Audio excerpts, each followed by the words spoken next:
മക്കളെ, നിങ്ങളുടെ മുന്നിലുള്ള സാധ്യതകളുടെ ലോകം മനസ്സിലാക്കുക എന്നത് തന്നെയാണ് നിങ്ങൾക്കായുള്ള അവസരങ്ങളെ ഏറ്റവും മനോഹരമായി വിനിയോഗിക്കാനുള്ള ഏക വഴി എന്ന് പറയുന്നത്. കാരണം ഒരു സർക്കാർ ജോലിക്ക് തയ്യാറെടുക്കുന്ന നിങ്ങളുടെ മുൻപിലേക്ക് ഒട്ടനവധി ശരിയായതും തെറ്റായതുമായിട്ടുള്ള ഇൻഫർമേഷനുകൾ വരുന്നുണ്ട്. ഇതൊക്കെ കൃത്യമായിട്ട് മനസ്സിലാക്കി വേണ്ടത് വേണ്ട പോലെ ഉപയോഗിക്കാൻ കഴിഞ്ഞെങ്കിൽ മാത്രമേ ആ സാധ്യതകളെ പറ്റി വ്യക്തമായ ധാരണ നേടാനും അതുവഴി നമ്മളുടെ അവസരങ്ങളെ കൃത്യമായി വിനിയോഗിച്ചുകൊണ്ട് നമ്മൾക്ക് നമ്മുടെ ലക്ഷ്യം നേടാനും കഴിയുകയുള്ളൂ. അങ്ങനെ ലക്ഷ്യം നേടണമെങ്കിൽ നിങ്ങളുടെ ഉള്ളിൽ ആദ്യം വേണ്ടത് എന്താണ്? യെസ്, എനിക്ക് ഇന്ന ജോലിയോട് ഒരു ആഗ്രഹം ഉണ്ടാകണം. ആ ആഗ്രഹം മോഹമായി മാറണം. ആ മോഹം നിങ്ങളിൽ ആത്മാർത്ഥമായി വന്നു കഴിഞ്ഞാൽ പിന്നെ ലോകത്തിൽ ആരുടെയും മോട്ടിവേഷൻ ഒന്നും വേണ്ട. നിങ്ങൾ നിങ്ങളുടെ ലക്ഷ്യം ഏറ്റവും മനോഹരമായി നേടിയിരിക്കും. അതുകൊണ്ട് നിങ്ങളുടെ ഉള്ളിൽ എപ്പോഴും നിങ്ങൾ നേടേണ്ട ജോലിയെ പറ്റിയും ആ ജോലിയോടുള്ള മോഹവും നിങ്ങളുടെ ഉള്ളിൽ ഉണ്ടാകണം. അതിനാദ്യം എന്ത് ചെയ്യണം? അവിടെ എന്തൊക്കെ സാധ്യതകളാണ് ഉള്ളത്, ഞാൻ ഇന്ന ജോലിയിൽ കയറുമ്പോൾ എനിക്ക് എന്തൊക്കെയാണ് അവിടെയുള്ള സാധ്യതകൾ, പ്രൊമോഷന്റെ സാധ്യതകൾ, എൻ്റെ ജോലികൾ, എനിക്ക് അവിടെ ലഭിക്കുന്നത് എന്തൊക്കെ എന്താ പറയുക, എന്തൊക്കെ പ്രിവിലേജ് ആണ് എനിക്ക് അവിടെ ലഭിക്കുന്നത് എന്നൊക്കെ വ്യക്തമായിട്ട് ധാരണ കിട്ടിക്കഴിഞ്ഞാൽ പിന്നെ നിങ്ങൾക്ക് ആ ജോലി നേടുക എന്നുള്ളതൊരു ഹരമായി മാറും. അങ്ങനെ നിങ്ങളത് നേടിയെടുക്കും. ഇത് തന്നെയാണ് പ്രപഞ്ചത്തിന്റെ ഒരു മോട്ടിവേഷൻ സൈക്കിൾ എന്ന് പറയുന്നതും. അപ്പോൾ ഇന്ന് നമ്മൾ സംസാരിക്കാൻ പോകുന്നത്, പലരും നിങ്ങളോട് സാധ്യതയില്ല, നിയമനം കുറവാണ്, അങ്ങനെയാണ് ഇങ്ങനെയാണ്, കിട്ടൂല എന്നൊക്കെ പറയുന്ന ഒരു തസ്തികയാണ് അസിസ്റ്റന്റ് പ്രസൻ ഓഫീസർ എന്ന് പറയുന്നത്. പക്ഷേ മനസ്സറിഞ്ഞ് നിങ്ങളൊന്ന് അറിയാൻ ശ്രമിച്ചു കഴിഞ്ഞാൽ അസിസ്റ്റന്റ് പ്രസൻ ഓഫീസർ എന്ന് പറയുന്നത് കാക്കി സ്വപ്നം കാണുന്ന ഒരാൾക്ക് ഏറ്റവും നല്ല ഒരു ഓപ്ഷനാണെന്ന് ഞാൻ പറയും. കാരണം ഇവിടെ 3 ഗോൾഡൻ ചാൻസുകളാണ്, അല്ലെങ്കിൽ 3 ഗോൾഡൻ ലക്കുകളാണ് നിങ്ങൾക്കായിട്ടുള്ളത് അസിസ്റ്റന്റ് പ്രസൻ ഓഫീസറിന് വേണ്ടിയിട്ട്. അപ്പൊ എന്തൊക്കെയാണ് അതിന്റെ സാധ്യതകൾ? ഞാൻ ആദ്യം ഒന്ന് ചോദിക്കട്ടെ, നിങ്ങൾ അസിസ്റ്റന്റ് പ്രസൻ ഓഫീസറിന് അപ്ലൈ ചെയ്തിട്ടുള്ളവരായിരിക്കും. എൻ്റെ ആദ്യത്തെ ചോദ്യം എന്ന് പറയുന്നത്, കേരളത്തിൽ എത്ര ജയിലുകളുണ്ട്? പോട്ടെ, കേരളത്തിൽ എത്ര അസിസ്റ്റന്റ് പ്രസൻ ഓഫീസർമാരുണ്ട്? അത് നിങ്ങൾക്കറിയാമോ? ഇനി നിങ്ങളൊരു അസിസ്റ്റന്റ് പ്രസൻ ഓഫീസറായി ജോലിക്ക് കയറി കഴിഞ്ഞാൽ നിങ്ങൾക്ക് എവിടം വരെ പ്രൊമോഷൻ കിട്ടും, എത്ര രൂപ മുതൽ എത്ര രൂപ വരെ സാലറി ലഭിക്കും, ഇതിനെപ്പറ്റി നിങ്ങൾക്ക് അറിയാമോ? നിങ്ങൾക്ക് എന്തൊക്കെ അലവൻസുകളാണ് ഉള്ളത് അറിയാമോ? അല്ലെങ്കിൽ നിങ്ങളുടെ ജില്ലയിൽ ജയിലുകൾ ഉണ്ടോ, ഉണ്ടെങ്കിൽ എത്ര എന്നുള്ളതിനെ പറ്റിയൊക്കെ എന്തെങ്കിലും ധാരണ നിങ്ങൾക്കുണ്ടോ? ഇല്ല എന്നായിരിക്കും ഒട്ടനവധി ആളുകളുടെ ഉത്തരം. ഇവിടെയാണ് നമ്മളുടെ ഒരു തോൽവി വരുന്നത്. നമ്മൾ അപ്ലൈ ചെയ്തിരിക്കുന്ന ഒരു പരീക്ഷയുടെ പ്രാഥമിക കാര്യങ്ങൾ പോലും നമുക്കറിയില്ല എങ്കിൽ പിന്നെ നമ്മൾ എത്ര പഠിച്ചിട്ട് എന്താണ് കാര്യം? ഇതാണ് എനിക്ക് നിങ്ങളോട് ചോദിക്കാനുള്ളത്. അത് ജീവിതത്തിലായാലും ജോലിയിലായാലും അത് അങ്ങനെ തന്നെയാണ്. നമ്മൾ ഒരു കാര്യത്തെപ്പറ്റി വ്യക്തമായ അറിവ് നേടിയിട്ടുണ്ടാകണം. എങ്കിലാണ് അത് ആ ലക്ഷ്യം, എങ്കിൽ മാത്രമേ നമുക്കത് നേടാൻ കഴിയൂ എന്ന് പറയും. അതുകൊണ്ട് ഇന്നിവിടെ വെച്ചിട്ട് നമ്മൾ മാറ്റിയെടുക്കാൻ പോവുകയാണ് ജയിലറിനെ പറ്റിയുള്ള, ഡിഗ്രി ലെവൽ ജയിലറിനെ കുറിച്ചുള്ള സംശയങ്ങൾ. പിന്നെ assistant prison officer male, assistant prison officer female, ഈ 3 ജോലികളിലെ പറ്റിയുമുള്ള കാര്യങ്ങൾ കംപ്ലീറ്റ് നമ്മളിവിടെ നമ്മുടെ എല്ലാ സംശയങ്ങളും മാറ്റാൻ വേണ്ടി പോവുകയാണ്. അപ്പം എല്ലാവരും കട്ടയ്ക്ക് കൂടെ നിന്നോ. ഈ ഒരൊറ്റ സെഷൻ കൊണ്ട് നിങ്ങളുടെ മുന്നിൽ ഒരു വ്യക്തത ഉണ്ടാകും. നിങ്ങളുടെ ഉള്ളിൽ ആഗ്രഹം മോഹമായി മാറും. ആ മോഹം നിങ്ങളുടെ ലക്ഷ്യം നിറവേറാനുള്ള വഴികൾ നിങ്ങൾക്ക് ഓട്ടോമാറ്റിക്കലി കാണിച്ചു തരും. ആദ്യം എനിക്ക് പറയാനുള്ളത്, നിങ്ങളൊരു അസിസ്റ്റന്റ് പ്രസൻ ഓഫീസറായി കയറി, മെയിലോ ഫീമെയിലോ ആയിക്കൊള്ളട്ടെ, നിങ്ങൾ കയറി കഴിഞ്ഞാൽ നിങ്ങൾക്ക് എവിടം വരെയാണ് പ്രൊമോഷൻ സാധ്യത വരുന്നത് എന്നുള്ളത്. നിങ്ങളൊരു അസിസ്റ്റന്റ് പ്രസൻ ഓഫീസറായി കയറി, ബേസിക് പേയോടുകൂടി നിങ്ങൾ അസിസ്റ്റന്റ് പ്രസൻ ഓഫീസറായി കയറി, 27,900 നിങ്ങളുടെ സാലറി, ബേസിക് പേ സാലറി തുടങ്ങി. അങ്ങനെ പോയി കഴിയുമ്പോൾ സർവീസും അതുപോലെ എക്സ്പീരിയൻസും കൂടുന്നതിനനുസരിച്ച് നിങ്ങൾക്ക് പ്രൊമോഷൻ സാധ്യതകൾ വരും. ആദ്യം നിങ്ങൾ ഗേറ്റ് കീപ്പർ, പിന്നെ പ്രസൻ ഓഫീസർ, പിന്നെ assistant superintendent grade 2, assistant superintendent grade 1. Assistant superintendent grade 1 ആണ് നമ്മുടെ ജയിലർ എന്ന് പറയുന്ന സാധനം. പിന്നെ ഡെപ്യൂട്ടി സൂപ്രണ്ടന്റ്, ഇത് ഞാനൊന്ന് മാർക്ക് ചെയ്യുകയാണേ. Then joint superintendent, superintendent, DIG of prisons. അങ്ങനെ പോയി ഇതാ നോക്കിക്കേ, 27,900 തുടങ്ങിയ സാലറി 1,63,400 രൂപ വരെ ചെന്നെത്തും. അപ്പോൾ ഇപ്പോഴും മനസ്സിലാക്കുക, നമ്മളൊരു ജോലിക്ക് കയറിയാൽ കാലാകാലം അവിടെ ഇരിക്കുക എന്നുള്ളതല്ല. നമുക്ക് ഗ്രോത്ത് വേണം. നമ്മുടെ കരിയറിലും നമ്മുടെ പ്രൊഫഷനിലും നമ്മുടെ ലൈഫിലും നമുക്ക് എപ്പോഴും വളർച്ച വേണം. ആ വളർച്ചയാണ് നമുക്ക് എന്ത് കൊണ്ടുവരുന്നത്? പുരോഗതി, ഡെവലപ്മെന്റ് കൊണ്ടുവരുന്നത്. അപ്പോൾ നിങ്ങൾ ഒരു അസിസ്റ്റന്റ് പ്രസൺ ഓഫീസറായി കയറി കഴിഞ്ഞാൽ നിങ്ങൾക്കിതാ ഇപ്പൊ എക്സ്പീരിയൻസ് അനുസരിച്ച് എങ്ങനെ പോയാലും മാക്സിമം ഡെപ്യൂട്ടി സൂപ്രണ്ട് വരെ ചെല്ലും. ബാക്കി സർവീസിന്റെ അടിസ്ഥാനത്തിലായിരിക്കും ഇങ്ങോട്ട് വരുന്നത്. ഇനി ഒരു ജയിലറായിട്ട് കയറുന്ന ആളാണെങ്കിൽ അദ്ദേഹത്തിന് എക്സ്പീരിയൻസ് അനുസരിച്ച് DIG വരെ എത്താനുള്ള എല്ലാ സാധ്യതകളും അവിടെയുണ്ട്. അപ്പോൾ നിങ്ങൾ മനസ്സിലാക്കുക, നിങ്ങൾ കേവലം ഒരു അസിസ്റ്റന്റ് പ്രസൺ ഓഫീസറായി കയറുകയല്ല, നിങ്ങൾ അവിടെ ഇരുന്ന് എക്സ്പീരിയൻസ് നേടിക്കഴിയുമ്പോൾ നിങ്ങൾ ഓരോരോ ഗ്രേഡ് കയറി വരും. അപ്പം ഇവിടെ എന്താണ് സാർ ആ ഗോൾഡൻ ലക്ക് എന്ന് പറയുന്നത്? എടാ, ഒന്നാമത്തെ കാര്യം എന്ന് പറയുന്നത് നിങ്ങൾക്ക് എല്ലാവർക്കും അറിയാം, ഒരു 10th ലെവൽ എക്സാം ആണ് അസിസ്റ്റന്റ് പ്രസൺ ഓഫീസർ എന്ന് പറയുന്നത്. 10ാം തരം പരീക്ഷയാണ്. അപ്പോൾ 10ാം തരത്തിൽ എഴുതാൻ കഴിയുന്ന ഏക യൂണിഫോം പോസ്റ്റ് എന്നുള്ള പ്രത്യേകത ഇതിനുണ്ട്. രണ്ടാമത്തെ കാര്യം, ബാക്കി എല്ലാ പരീക്ഷകൾക്കും ഏജ് ലിമിറ്റ് എന്ന് പറയുന്നത് 18 മുതൽ 30 റേഞ്ചിലാണ് വരുന്നത്, നോർമൽ ഏജ് ലിമിറ്റ്. എന്നാൽ ഇവിടെ 18 മുതൽ 36 ഒരു സാധാ PSC എഴുതാനുള്ള ശരാശരി വയസ്സ് തന്നെയാണ് ഇവിടെയും വരുന്നത്. Plus age relaxation category caste അനുസരിച്ച് നിങ്ങൾക്ക് അവിടെ ലഭിക്കുന്നതായിരിക്കും. അപ്പൊ 18 മുതൽ 36 വയസ്സിൽ നിങ്ങൾക്ക് എഴുതാൻ കഴിയുന്ന കാക്കി യൂണിഫോം നേടാൻ കഴിയുന്ന പോസ്റ്റ്. ഇവിടെയാണ് ഇതിന്റെ മറ്റൊരു ഹൈലൈറ്റ്. പ്രായപരിധിയുടെ തടസ്സം മൂലം കാക്കി എന്ന സ്വപ്നം നഷ്ടപ്പെട്ടു പോയവർക്ക് ലഭിക്കുന്ന ഗോൾഡൻ ചാൻസ് ആണിത്. അതും കളയരുത്. ഇനി മൂന്നാമത്തത്, ജോലിയുടെ സ്വഭാവം പ്രഡിക്റ്റബിൾ ആണ്. അതായത് പ്രഡിക്റ്റബിൾ ആയിട്ടൊരു ജോലി സ്വഭാവം. ജയിലിൽ നിങ്ങൾ ഉറപ്പുവരുത്തേണ്ടത് അതിന്റെ വർക്കിംഗ് പ്രിൻസിപ്പിൾസും ഡെക്കറവും കൃത്യമായിട്ട് കീപ്പപ്പ് ചെയ്ത് ഫോളോ ചെയ്ത് നല്ലൊരു അന്തരീക്ഷം മെയിൻറ്റെയിൻ ചെയ്യുന്നുണ്ടെന്ന് ഉറപ്പുവരുത്തുന്ന ആളുകളാണ് നിങ്ങൾ. ഇനി മറ്റൊരു യൂണിഫോം പോസ്റ്റിലേക്ക് നമ്മൾ വന്നു കഴിഞ്ഞപ്പോൾ പോലീസ് നമ്മൾ എക്സാമ്പിൾ ആയിട്ട് എടുത്തു കഴിഞ്ഞാൽ അവിടെ നമുക്ക് എക്സ്പെക്റ്റഡ് ആയതിനേക്കാൾ കൂടുതൽ ജോലികളും ഡ്യൂട്ടീസും കിട്ടും. എന്നാൽ ഇവിടെ നിങ്ങൾക്ക് പ്രഡിക്റ്റബിൾ ആണ് ജോലിയുടെ പാറ്റേൺ, ജോലിയുടെ സ്വഭാവം എന്ന് പറയുന്ന കാര്യങ്ങൾ. ചെറിയ മാറ്റങ്ങൾ വന്നെങ്കിൽ മാത്രമേ ഉള്ളൂ. അപ്പം ഈ ഒരു കാര്യത്തിനെ പറ്റി വ്യക്തമായ ധാരണ ആദ്യം തന്നെ എപ്പോഴും ഉണ്ടായിരിക്കണം. അത് ജയിലറായാലും female male assistant prison officer ആയാലും.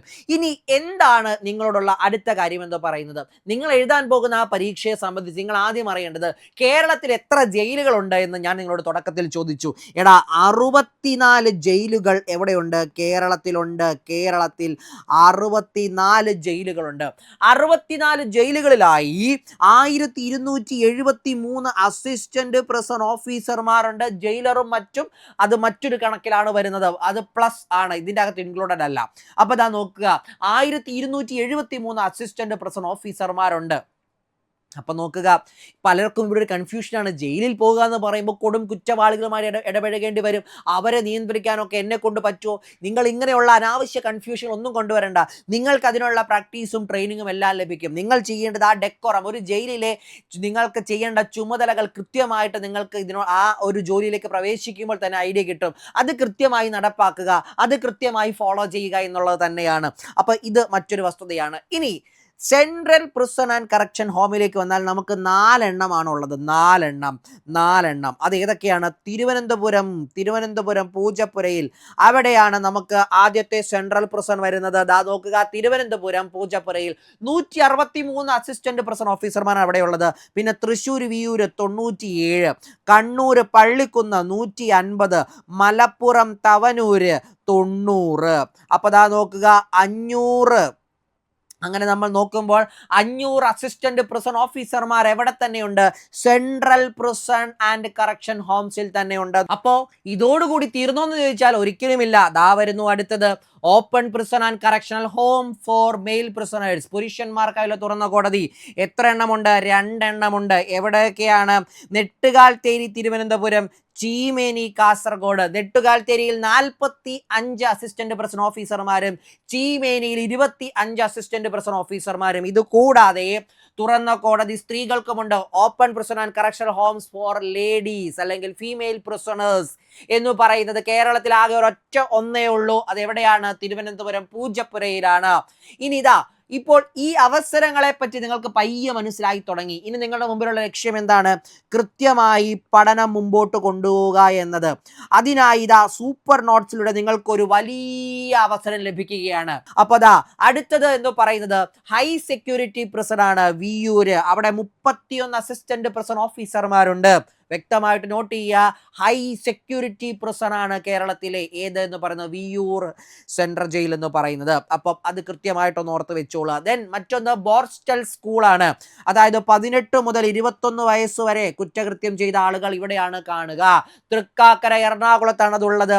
അവിടെ എത്ര അസിസ്റ്റന്റ് പ്രിസൺ ഓഫീസർമാരുണ്ട്? 11 അസിസ്റ്റന്റ് പ്രിസൺ ഓഫീസർമാരുണ്ട് എന്നുള്ളത് മനസ്സിലാക്കുക. അപ്പൊ ദാ ഇത്രയധികം ജയിലുകളും അല്ലെങ്കിൽ ഇത്രയധികം അസിസ്റ്റന്റ് പ്രിസൺ ഓഫീസർമാരും ഉണ്ടായിരുന്നെങ്കിൽ എനിക്ക് കുറച്ചുകൂടി നന്നായി പഠിക്കാമായിരുന്നു എന്ന് നാളെ നിങ്ങൾക്ക് ഒരു തോട്ട് വരരുത്. ഇവിടെ വെച്ച് നിങ്ങൾക്ക് ആ ഒരു ഐഡിയ കൃത്യമായിട്ട് ലഭിക്കണം. ഇനി എന്താണ് ചെയ്യേണ്ടത്? മനോഹരമായി പഠിക്കണം. അതിനുവേണ്ടി സൂപ്പർ നോട്ട്സ് നിങ്ങൾക്ക് വളരെ വ്യക്തമായിട്ടൊരു അവസരം തരികയാണ് ഓപ്പറേഷൻ കാക്കി ബാച്ചിലൂടെ. വരാനിരിക്കുന്ന assistant prison officer mail, female, അതുപോലെ CPO, WCPO ഈ പരീക്ഷയ്ക്കെല്ലാം വേണ്ടിയുള്ള ഒരൊറ്റ ബാച്ച് സ്പെഷ്യൽ ടോപ്പിക്കുകൾ അടക്കം എല്ലാം കവർ ചെയ്തുകൊണ്ട് വളരെ മനോഹരമായിട്ട് നിങ്ങൾക്ക് പഠിക്കാൻ കഴിയുന്ന ഏക ബാച്ചാണ് ഓപ്പറേഷൻ കാക്കി എന്ന് പറയുന്നത്. കാക്കി സ്വപ്നം കാണുന്നവർക്ക് വേണ്ടി സ്പെഷ്യൽ ആയിട്ടുള്ള മെന്റർഷിപ്പുകൾ, സ്പെഷ്യൽ ക്ലാസുകൾ, സ്പെഷ്യൽ നോട്ടുകൾ, സ്പെഷ്യൽ സ്ട്രാറ്റജികളാണ് ഓപ്പറേഷൻ കാക്കിയിലൂടെ നിങ്ങൾക്ക് ലഭിക്കുക. നിങ്ങൾക്ക് ജോയിൻ ചെയ്യാനായി ധൈര്യമായിട്ട് വിളിക്കാൻ പറ്റുന്ന നമ്പർ 82 81 22 33 66. ഇനി അതല്ല, അസിസ്റ്റന്റ് പ്രിസൺ ഓഫീസറോ പിന്നെ മെയിലോ ഫീമെയിൽ അല്ലെങ്കിൽ ജയിലർ, ഈ പറയുന്ന ഏത് യൂണിഫോം പോസ്റ്റുമായി ബന്ധപ്പെട്ടിട്ടുള്ള എന്തെങ്കിലും സംശയം നിങ്ങൾക്കുണ്ടെങ്കിൽ താഴെ കാണുന്ന ഗൂഗിൾ ഫോമിൽ അത് വന്ന് ചോദിച്ചു കഴിഞ്ഞാൽ നമ്മളുടെ ആളുകൾ നിങ്ങൾക്കത് കൃത്യമായിട്ട് താഴെ കാണുന്ന ഗൂഗിൾ ഫോം ഫില്ല് ചെയ്ത് കഴിഞ്ഞാൽ നിങ്ങൾക്ക് ആ സംശയമൊക്കെ അടിപൊളിയായിട്ട് നമ്മൾ ക്ലിയർ ചെയ്ത് സെറ്റാക്കി തരുന്നതായിരിക്കും. അപ്പൊ മുമ്പോട്ട് പോകുമ്പോൾ നമുക്ക് 13 ഡിസ്ട്രിക്ട് ജയിലുകളാണുള്ളത്. അവിടെ 293 അസിസ്റ്റന്റ് പ്രിസൺ ഓഫീസർമാരുണ്ട്. അവിടെ നോക്കുമ്പോൾ എവിടെയൊക്കെയാണ്? തിരുവനന്തപുരം, കൊല്ലം, പത്തനംതിട്ട, ആലപ്പുഴ, കോട്ടയം, ഇടുക്കി, എറണാകുളം, തൃശ്ശൂര്, പാലക്കാട്, കോഴിക്കോട്, കണ്ണൂര്, വയനാട്, കാസർഗോഡ്, മലപ്പുറം ഒഴികെയുള്ള ബാക്കി എല്ലാ സ്ഥലങ്ങളിലും ജില്ലാ ജയിലുകളുണ്ട്. ഓക്കെ ആണല്ലോ. ഇനി മറ്റൊന്നുള്ളത് സബ് ജയില്, സ്പെഷ്യൽ സബ് ജയില് 16 എണ്ണമുണ്ട്. അവിടെ 203 അസിസ്റ്റന്റ് പ്രിസൺ ഓഫീസർമാരുണ്ട്. അത് എവിടെയൊക്കെയാണെന്ന് നോക്കിക്കേ. തിരുവനന്തപുരത്ത് എവിടെയാണ്? പൂജപ്പുര. പിന്നെ നെയ്യാറ്റിൻകര, കൊട്ടാരക്കര, മാവേലിക്കര, പൊൻകുന്നം, ദേവികുളം, പിന്നെ മൂവാറ്റുപുഴ, അതുപോലെ ഇരിങ്ങാലക്കുട, ചിറ്റൂർ, മഞ്ചേരി, കോഴിക്കോട്, വൈത്തിരി, കണ്ണൂർ, തലശ്ശേരി, കൂത്തുപറമ്പ്, കാസർഗോഡ്. ഇവിടെയൊക്കെ ഉള്ള അസിസ്റ്റന്റ് പ്രിസൺ ഓഫീസർമാരുടെ എണ്ണവും അവിടെ രേഖപ്പെടുത്തിയിട്ടുണ്ട്. ഇനി അത് കഴിഞ്ഞ് വന്നാൽ പിന്നെ സബ് ജയിലുകളാണുള്ളത്. സബ് ജയിലുകൾ നമുക്ക് ആകെ 16 സബ് ജയിലുകളുണ്ട്. 3 സോണിലായി 16 സബ് ജയിലുകൾ. ഏതൊക്കെയാണ്? സൗത്ത് സോണിൽ ആറ്റിങ്ങലാണ്. അവിടെ 11 അസിസ്റ്റന്റ് പ്രിസൺ ഓഫീസർമാരുണ്ട്. പിന്നെ സെൻട്രൽ സോണിലേക്ക് വരുമ്പോൾ മീനച്ചില്, പീരുമേട്, മട്ടാഞ്ചേരി, എറണാകുളം, ആലുവ, ചാവക്കാട്, വിയ്യൂര്. ഇനി സബ് ജയിലിലേക്ക് വന്നു കഴിഞ്ഞാൽ നമുക്ക് ആകെ 16 സബ് ജയിലുകളാണ് ഉള്ളത്. അവിടെ നോർത്ത് സോണിലെ സബ് ജയിൽ എടുത്തു കഴിഞ്ഞാൽ 82 അസിസ്റ്റന്റ് പ്രിസൺ ഓഫീസർമാരാണ് അവിടെ ഉള്ളത്. എവിടെയൊക്കെ?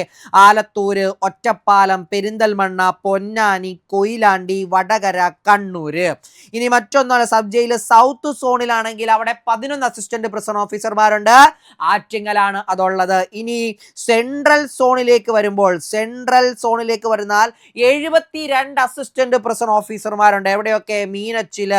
മീനച്ചില്, പീരുമേട്, മട്ടാഞ്ചേരി, എറണാകുളം, ആലുവ, ചാവക്കാട്, വിയ്യൂര് എന്നിങ്ങനെ 3 സോണുകളിലായി 82, 11, 72 എണ്ണം അസിസ്റ്റന്റ് പ്രിസൺ ഓഫീസർമാരുണ്ട്. അപ്പൊ അങ്ങനെ നോക്കിക്കഴിഞ്ഞാൽ ആകെ മൊത്തം 1273 അസിസ്റ്റന്റ് പ്രിസൺ ഓഫീസർമാരാണ് കേരളത്തിലുടനീളമുള്ള ജയിലുകളിലുള്ളത്. അപ്പൊ എവിടെയൊക്കെ ജയിലുണ്ട് എന്നും ആ ഓരോ ജയിലിലും എത്ര അസിസ്റ്റന്റ് പ്രിസൺ ഓഫീസർ ഉണ്ട് എന്നും ഇപ്പൊ നിങ്ങൾക്കൊരു ധാരണ കിട്ടി. ഇനി നിങ്ങൾ എന്താണ് ചെയ്യേണ്ടത്? നമ്മുടെ മുമ്പിലുള്ള ലക്ഷ്യം എന്ന് പറയുന്നത് മനോഹരമായി പഠിക്കുക, ജോലി നേടുക എന്നത് തന്നെയാണ്. കാരണം കഴിഞ്ഞ പ്രാവശ്യത്തെ കട്ട് ഓഫ് എന്ന് പറയുന്നത് 58.33 ആണ്. അവിടുത്തെ ഹൈയസ്റ്റ് മാർക്ക് എഴുതി നേടിയ ഹൈയസ്റ്റ് മാർക്ക് എന്ന് പറയുന്നത് 76 പോയിന്റ് സംതിങ് ആണ്. 76 റേഞ്ച് ആണ്. ഇവിടെ ഇതിനോട് കൂടെ സ്പോർട്സ് ഇതുകൂടെ കൂടി. ഓക്കെ, ഇതൊരു സ്റ്റേറ്റ് വൈഡ് എക്സാം ആയതുകൊണ്ട് തന്നെ